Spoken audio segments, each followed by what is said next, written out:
Salut à toi, et bienvenue sur ma chaîne, dédiée au caractère chinois. Dans cette vidéo, je te donne mon point de vue personnel sur le caractère, que voici. Dans un premier temps, voyons ce qui se dit sur internet à son propos.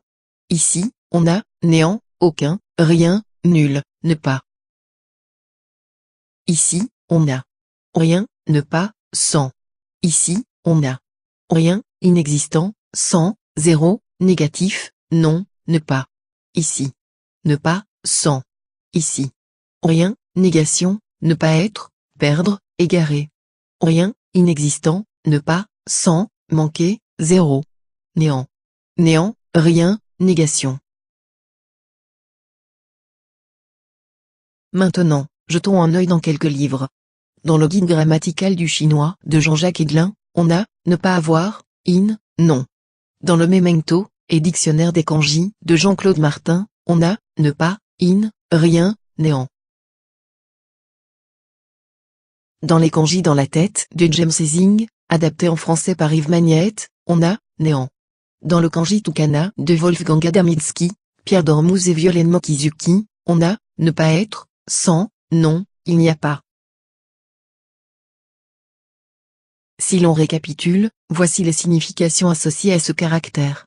On sent bien une idée de négation, mais cela reste un peu confus. Pourtant, un terme sort du lot et me semble être l'unique et véritable signification de ce caractère. À mon avis, ce caractère signifie « sans ». Vérifions cela avec quelques termes où il apparaît.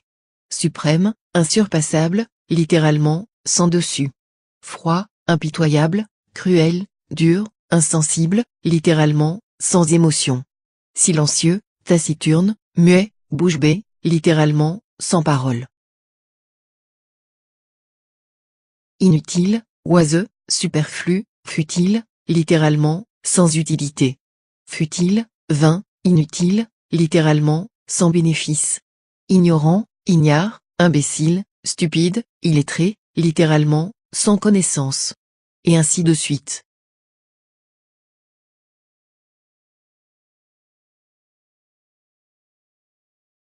Pour résumer, à mon avis, la seule et unique idée exprimée par cet idéogramme est « sans ». N'hésite pas à donner ton point de vue dans les commentaires ou à poser des questions pour plus d'explications. Merci pour ton attention et à bientôt pour un prochain caractère.